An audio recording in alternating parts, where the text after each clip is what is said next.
Welcome, everybody, to our podcast about revenge. Today's story about a kung fu master who leaves his country to study engineering in another country, only to learn that while he was gone, his sensei was brutally murdered by an opposing dojo. And he leaves school to go back to get vengeance and honor for his dojo. Whoa, Aaron. Wow, that was an awesome story. That's not what our podcast is. Our podcast is the Evil Safety Dudes. We should have one about our favorite movies because that was the plot of Fist of Legends with Jet Li. Okay, It was awesome. If you haven't seen that movie, you got to definitely check it out. It's really, At first, really, when you started it, really I thought good. you were going to go Ip Man. Well, no. And then you just kept, I was like, yeah, engineering. Bruce Lee Like, also what has is a happening? movie with that same plot line, too. Oh, okay. Yeah, so it's a good one. Nice. But what ours is our podcast on then? How Not to Die at Work is the Evil Safety Dudes. Oh, I gotcha. Yeah. Okay. Welcome, everybody, to another podcast from the Evil Safety Dudes. I'm AJ Hanscom, joined in the IBC podcast fort with my host, Aaron Iacino, who is an OSHA-authorized outreach instructor in the general industry and construction. More specifically, you are a powered industrial truck operator instructor. Yes, and so are you. I'm also joined by AJ Hanscom, who has done at least 1,000 powered industrial truck operator maybe. certifications, maybe a year. And he's also a year. an authorized OSHA outreach instructor. And if you haven't guessed, today our episode is on pits. Really? Not the You're gonna bring up kind my pits right now? Not the kind under the Dude, arms. Come on. Not the, I don't know what the other one's called. I call it the elbow pit. We're not talking about that. Not talking about the avocado pit or the peach pit. We're talking about none other than powered industrial trucks. If we say pit today, guys, just know we're really saying forklift. Yeah. Powered industrial trucks. OSHA calls them forklifts. powered industrial trucks. There's a lot of weird, fun little in and outs. I'll be honest, guys. We're gonna have to revisit forklifts. We're definitely gonna come back. It's a loaded subject. I see what you did there. There's a lot to it, and but we'll focus on forklifts. Warehouse, lulls. Quiz it, AJ. What's the technical term for a lull? So they're under a Class 7 powered industrial truck is the technical term, but there's actually a term under Class 7. Okay, what is it? The all-terrain reach forklift. Yeah. Otherwise known as a lull, which is just a brand, but there's many other brands that make those. And I might actually not be correct on that anymore. It might now be off-road. Somebody needs to fact check us, Forklift. please. Fact checker. Can we get a fact checker in aisle 7? Off-road forklift. Okay. It's All terrain means off-road though. All terrain reach forklift. means all, but it's in there for some But reason. I think it'd be also fair, besides warehouse, the standard common one, and the lull, the second most common. Yeah. I think we should talk about walkies, maybe some pallet riders, maybe some stand-ups, because those are real common too. Dude, I think we should try to hit, because this is our first one into forklift. We should try to get everybody on the same page of, is this thing a forklift? That sounds like a whole nother podcast. Is this a forklift? Is this a forklift? You put forks on a Cat D7. Is this a forklift? Is this a forklift? You put forks on a Bobcat. Okay. Skid loader. Is this a forklift? I had to Google it. Okay. What Master Google say? Rough terrain forklift truck. That's Okay. the Class 7. Okay, that's a lull. That's a lull. Rough terrain Forklift truck. forklift truck. Okay, That's- yeah. cool. Yeah. Whatevs. I know, right? Because I had in my mind off-road. I was like, it's not all terrain. It's something. It was rough terrain. All right.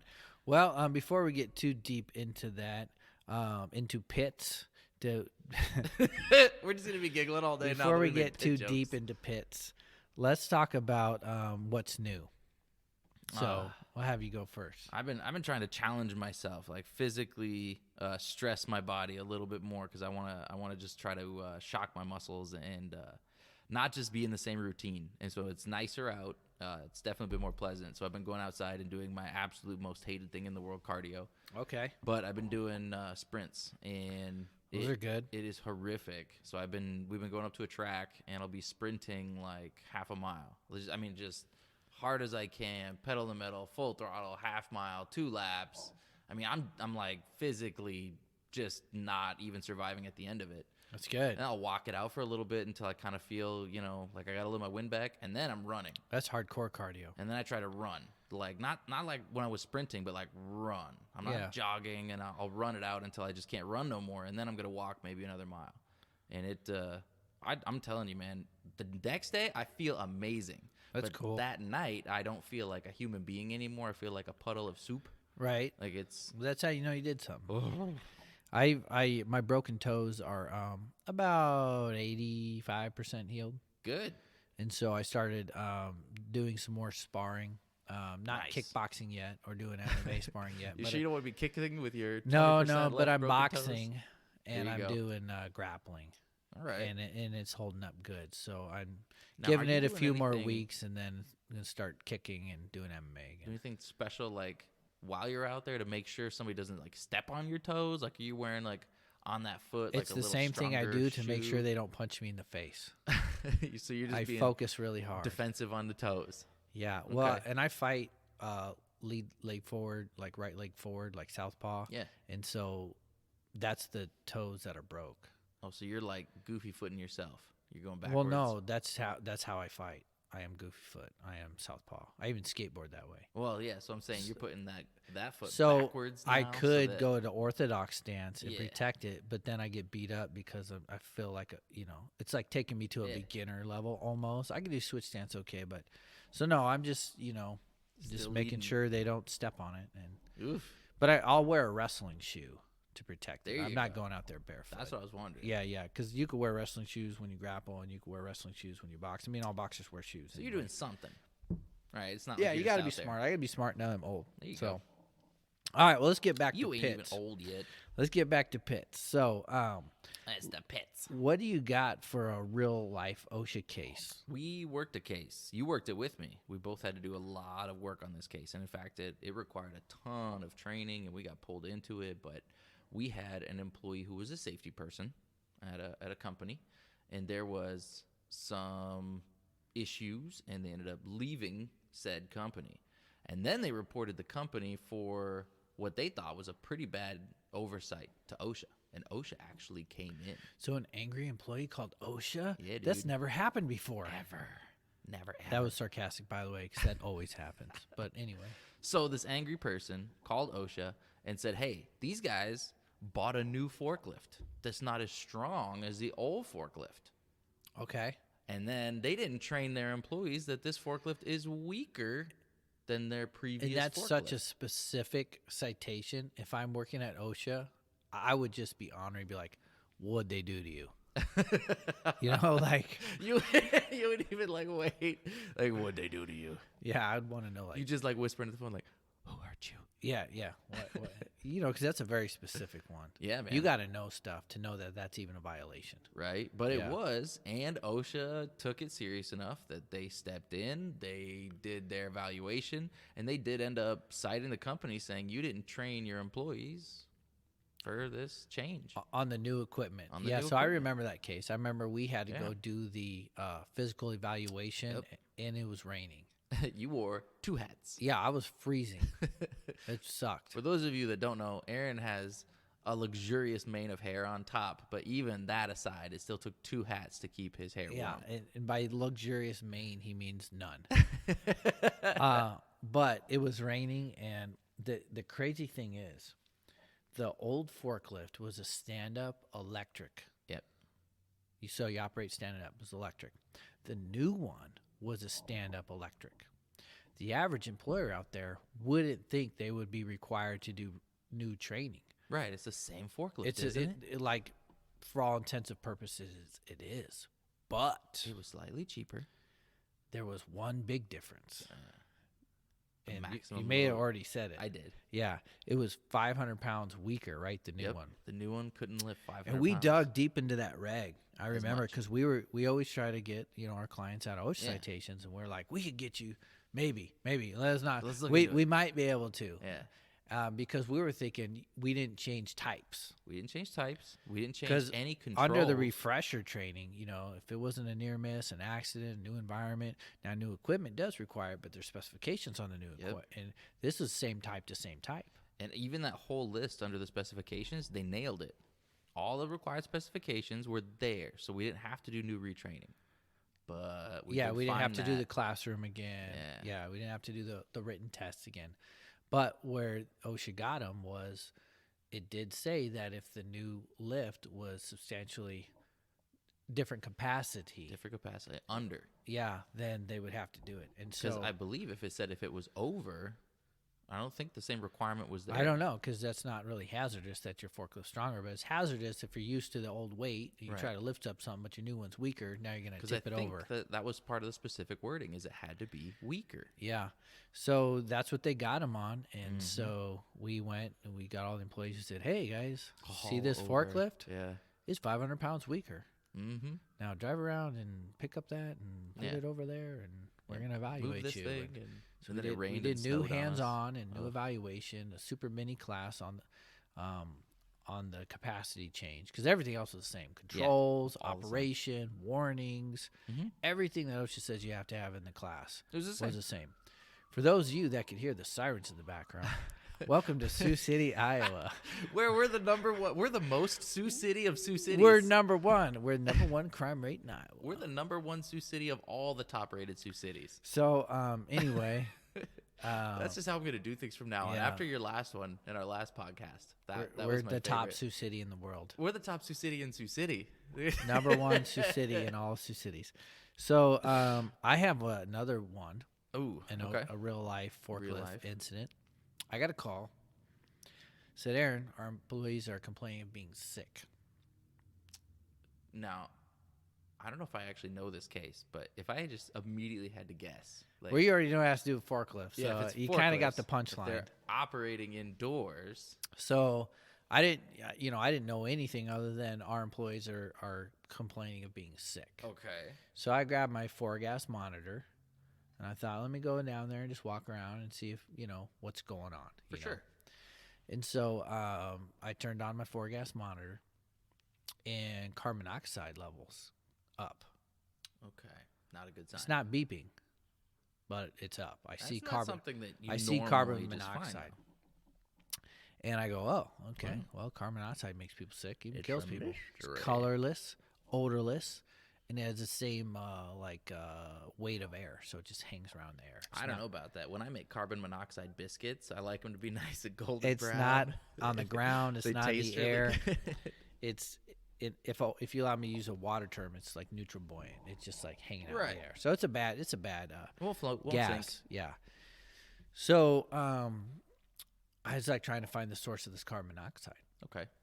So I see all these forklifts zoom around, propane. Right. All these internal combustion engines. So I got my little wand now, and I start following them, and now I'm beep, beep, beep, beep, beep, beep, beep, beep, beep, beep. I found one that exceeded my 4-gas meter's sensor capabilities. Jeez. It just went to like max. And then that was like it wouldn't even give me a parts per million reading anymore. It was just, too much. It was max. So I followed, they ended up having 19 of these propane forklifts. Oh my goodness. Now it was winter time in Iowa, and for those of you who don't know the climate of Iowa in winter, it sucks. There's nothing good to say about it other than the bugs are dead. We get teased by people who live in the mountains because it's colder here. We get teased by people who live in Alaska. Yeah. Sometimes we're colder than Alaska. Well, we were just in that podcast. We did an industrial hygiene podcast. Okay. That guy was in Alaska, and it was nicer there than it was. Yeah, it's not even fair. But anyway, so in winter in Iowa, in these big plants, this wasn't food manufacturing. So they have all their big doors shut. Oh, I mean, obviously. Because normally they'd have them all open, and so Right, people weren't plenty of getting sick in the ventilation. fall and the spring and the summer because of the natural air. Makes plenty of sense. But now they shut all those doors. All right, and everybody's 19 sick. propane forklifts driving around, 3 shifts, hardcore, never stopped. Right. And so, yeah, their employees were getting sick from carbon monoxide poisoning. Ugh. So I asked the head of the maintenance guy, I said, hey, man, when's the last time you had these service? Because most of the time it's an annual requirement. He goes, oh, no, they're good. They've been serviced. I go, oh, okay, cool, man. That's great news. Glad to hear it. When? If you had to prove it, could you show, PM, service documentation? He's like, no, but I know it's been done. It's been about 10 years. In his mind, that was like good and recent. Oh. Okay. Yeah, I'm not a mechanic, but I know there's some kind of like water muffler on those things that somehow traps the carbon monoxide. And so if it hasn't been serviced in 10 years and that's not functioning, Right. you're It's just spewing out CO. shooting it straight out. Yeah, and so that was a bad deal. But we caught it before OSHA. We caught it before any super major illnesses happened. And so, See, and it stinks though, and so many people, and guys, we've said this so many times before, and we'll say it so many more times again, but companies are continuously reactive. for sure. Instead of being like, hey, what was the last time we looked at our forklifts? It's been a solid decade. Yeah, solid decade. Maybe have them looked at, but no, it took people like getting sick and ill. Yeah, yeah, it's too bad. Yeah. So, what do you got for like new tech in the forklift world? So there's some new stuff. The big one that has got some companies really talking is the Toyota SAS system. Okay, It's their another safety- acronym. That's another acronym. Do you know what it stands for? I have no idea what it stands Okay. for, but it's a Toyota something. Okay. And it's supposed to have something to do with how their suspension works on these warehouse-style forklifts. And what's happening is they're claiming is that even if an operator were to be going as fast as the forklift could go and crank the wheel off to one side, Okay, which normally would cause it to tip. yeah, well, with the load at like full height, Right. Oh, yeah, that's crazy. right? And they're saying that even if you tried to do that, the system would actually sense the instability of the operator's decisions. And not only would it put the brakes on the whole thing and slow them down proportionally slow, but it also squats down. Okay. And it widens That's pretty crazy. whichever needs. The front of the rear wheelbase will actually slip out and widen itself. And so the whole thing will not only shut down, slow down, and stop itself, but you cannot, according to the claim, you cannot tip them over. And they've got some cool videos on how this thing is operating. It goes to swing over, and then it So that's basically that's stops just the a driver. Toyota. Everybody doesn't got that yet. I'm not sure if everybody else has it, but that's specifically for Toyota. I think they got the patent on it. Okay. Yeah. I mean, other people might be like maybe developing their own version. Yeah. Well, they should. But the proven one right now Right. is Toyota. Well, that's top pretty dog. cool. That's Yeah. pretty nice. That's some cool new tech. It's really neat. Pretty soon there'll just be nobody in them. Just be out there, cruising around. You know, driving, little yeah. Wally's carrying some pallets for you. They'll all be like Tesla self-driven Yeah. forklifts. I saw a remote operated skid steers, Yes, bobcats. Yep. That's pretty cool. those are Because cool. they were operating in such treacherous conditions. Yeah, you just You stand can't there. put a person in there. So you got the little control lever. Even you if you see had them. them in a level A hazmat with SCBA on, they're only going to do the job for 45 minutes or whatever till Man, the and tank that's- runs out. So Oof. somebody's like up in a booth, just like it's like the ultimate remote control. Yeah. Like the Heck yeah. coolest, like, you know, Well, that's the thing dream, for man, a guy to do is Yeah. be like remote control a skid loader. for sure. Yeah, that'd be awesome. That would be super cool. All right, so that's some new tech. Mhm.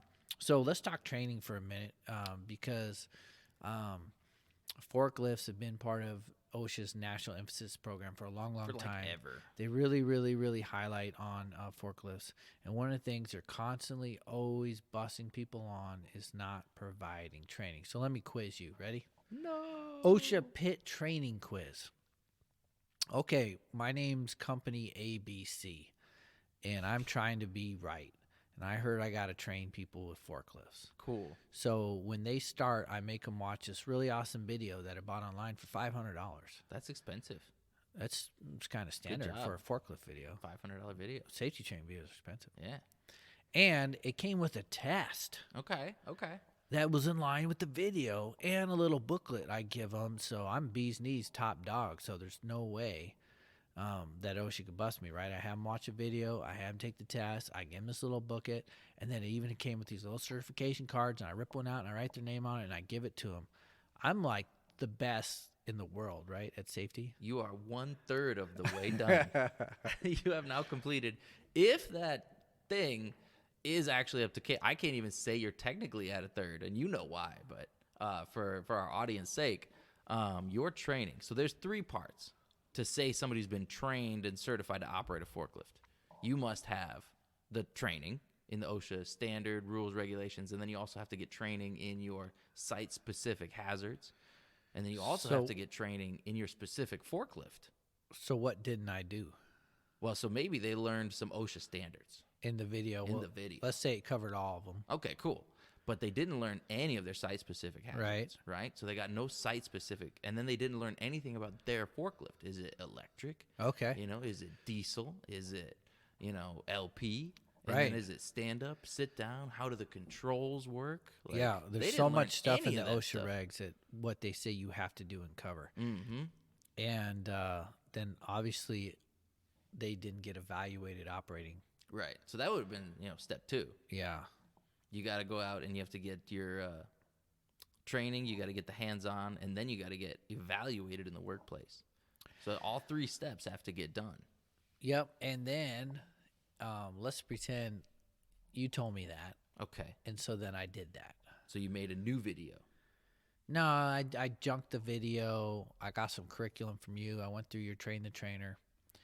Well, no, let's not even go that deep. I was yet. like, wait a second. I know where he's going. Let's just say I took your advice. Okay. And so then after I showed him that video I bought online and gave him the test, that I took them out and showed them the actual equipment and their site hazards and made them operate and evaluated them. Okay. Am I good now? Almost. Only because you fixed it. You were almost good. But So what am I still lacking? well, they use some specific wording in there. They say that all operator training, instruction, and evaluation must be done by someone who has knowledge, skill, and experience in training. Oh, so me purchasing this stuff Right. does not count as me being able to train people. Yes. Okay, so that's where the term train the trainer comes from. Yeah, because you got to have a trainer. And then I thought that was funny, though. Like, you're so used to, like, setting people up correctly that you It was hard. I was trying. Yeah. It didn't come out pulled smooth. the rug out from under yourself. So in real life, what I've seen people go wrong, this one company was really, really, really trying. Okay. And they kind of had some good ideas. All right. And they wanted me to evaluate the program. And I said, you got some really cool ideas, Yeah. but you would still get busted. And they were really mad. And what they did was they had certified trainers. Okay. So the people did have knowledge and training experience in training. Okay. They had an operator certification themselves. They had an instructor certification. They had customized curriculum. They were doing great classroom training that covered all the OSHA regs, all the site-specific stuff. They did great evaluation. I mean, so far they're on track. Everything was on point. It was Okay. so good. And they were so safe, it was their downfall. So where'd they drop the ball? So what they did was they said, all right, well, putting somebody through a few-hour class is not good enough for us to give them a certification. So we're going to have our trainers do their thing and evaluate them. If they pass that evaluation, then what we're going to do is we're going to put them on probation. We're going to allow them to operate for, say, a week. And their line manager is going to watch them. And in at the end of the week, if the line manager says, yeah, they've been running that thing fine, then we'll give them the full certification. Interesting. So what OSHA, how they're going to look at that is you have somebody operating without a certification Right. because they were holding off. So they said, okay, well, that's unfortunate. So fix this. We really want to do this system. I said, okay, I got 2 solutions for you. One, make that lineman an instructor because now they're being evaluated by somebody that has knowledge, training, experience, and training because they went through a trainer. Okay. So either give that guy more credentials so he could actually do that job and technically evaluate, or give him a certification from your course, but make it pink. Right. Give him a certification, but you could call it a probation. You could do whatever you want on that end. You could say, we certify people for 1 week on probationary, and then that certification expires. Yeah, in 7 days. And we evaluate them. Yeah. Because then the person who's the line manager, he doesn't have to be trained to evaluate someone that's already certified. And that's true. Yeah. The OSHA reg because technically, if the reg was only you have to be certified to operate a forklift, it would be a catch-22. No one would ever learn how to drive without becoming certified, and no one will ever get certified without learning how to drive. So there is that part that says that as long as you are under the direct supervision of someone who has knowledge, training, experience, and training, Right. than you are in training. And so, I mean, that's a perfect solution. You could have just been like, all right, we'll make that guy an actual trainer, have him, they're still in training, Yeah. theoretically. Just evaluating a lot. Yeah. Right? And then having just short-term or expiring early certs. I love it. I think it's beautiful. Yeah, a probation certificate. Yeah. Yeah. It's only going to work for a week. And if you can't make it through this week, cool. We'll make you go, load boxes by hand or something terrible. But I had another client was a municipality, and the guy was an engineer who they said, you're going to be our forklift trainer. Okay. And to so this is guy's like the credit, classic. man, he created the best curriculum I've probably ever seen. Awesome. Because they hired me to evaluate what he was doing. Okay. And his evaluation was great. His test was good. Like, everything was on point. Killer. Except for the fact that he had no documentation. If OSHA looked at him and said, what makes you a trainer? Right. Well, I'm an engineer. Well, Yep. that does not meet our specs. We say Right. you got to have knowledge, training, experience to train people. And that's where people get real. I've seen that one, honestly, several times. Oh, no, we got this guy who's been driving forklift for 20 years. He's going to show the new So guys how to best drive. operator. Which, I mean, yeah, the guy learns how to drive a forklift well, but he doesn't learn any laws, and he doesn't really have anything that he can carry with him to somewhere else. Like, it's not a good way to do it. It No. gets the job done. Yeah. The other big failures I've seen with training is a company XYZ calls me up. Hey, Aaron, you do forklift trainers? You betcha. You know it. All right. Date and time. I got a guy for you. I got a couple guys for you. Okay. So then they come in, and these guys are pissed off. Right. They don't want to be there. No. They're told to be there, and they do everything they're supposed to do in the test and the class, and they do their teach back, and they get their operator certification. They operate. They design drills. They, everything we do in our extensive train the trainer. They pass it all. They do a good job. Maybe not the greatest, most eloquent, confident teachers in the world, but they do enough to pass the teach back. So For sure. by all intents and purposes, they got an A. Okay. And then a month later, 2 months later, 3 months later, 6 months later, a year later, I get a call from company XYZ. Hey, Aaron, we need you to come on site and do forklift operator certifications for us. And I go, okay, great. I'd be happy to. But Yeah. what happened to, the guy? Mike, Ted, and Bill? I made you 3 trainers. You were where you just referenced Bill and Ted, right? There you go. And they say, yeah, we can't get them to do anything. What? Oh, that's happened a million times. Well, Can't not get a them to do million times. anything? Won't train people? They didn't ask for volunteers. Training, public speaking is terrifying to Dude, people. it's hard. And I don't care how tough someone acts. Doesn't mean they could have the confidence to be a public speaker. Right. And so they can't get the people they paid to get certified to actually do it. So they end up bringing me back. So I always tell people when they call me up now, and I say, get a volunteer. Get someone who doesn't mind teaching. Right. And No, that's a good send way me to do it. somebody who could cross T's and dot I's, because OSHA's going to look at this paperwork. They can't be pencil whipping stuff. Right. This has got to stand up sometimes in the court of law. Yeah, sometimes for sure. for a death. I mean, this is a forklift. Yeah, we got a lot of videos of people getting run over by I got some. forklifts. And imagine OSHA going through that. Well, were they certified? Yeah. Were they certified correctly? Who did their training? Yeah. They're going to go through it. They will. With the fine-tooth comb. Good. They're going to find when there's a Yeah. death, and we know this from personal experience because we've helped our clients through a lot of fatalities. Yep. OSHA digs and digs. When there's a death, you're going to pay. They're gonna find I've out. had fought one for a client. There was a death, and they couldn't find anything on the exact death, so they just kept digging until they found something. Well, yeah. Because when you kill an employee, they're gonna get you. Well, that's kind of the whole. Honestly, like not to rain on that, but that's the reason they're there. To make sure that employees are safe and protected. And if you killed somebody, like that's their job. They're gonna lay the hammer down. That's literally what they're there for. Yeah. So, folks out there, if you got a forklift, let's make sure that you got a good policy, because we haven't even talked about policy. You need a Okay. policy. You need a good trainer. You need a good training program. You need to evaluate it. Those certs are only good for 3 years. And at the beginning, we talked about defining a forklift. We totally forgot to do that. That's right. That's a whole nother one. I know we'll do a Is whole this a nother forklift? one. Is this a forklift? I don't know. But so often, that's one of the biggest questions we get asked. Somebody will go, hey, this thing that, I mean, literally you just walk around with it. Is this a forklift? Yeah, that's a forklift. You may need, like AJ said, you may have forklift needs that you don't know because you don't know the thing that you're using. OSHA identifies as a forklift, a powered industrial truck. Yeah, it'll have interchangeable fork to bucket. Yeah. And now it's a forklift, but now it's heavy equipment. Yeah. I need 2 certs to drive it. Yeah. All right, guys. Well, that's our half hour. So thank you for tuning in to IBC's Evil Safety Dudes. Next time, we'll see. We got an episode coming up on bloodborne pathogens. Ew. Catch you later.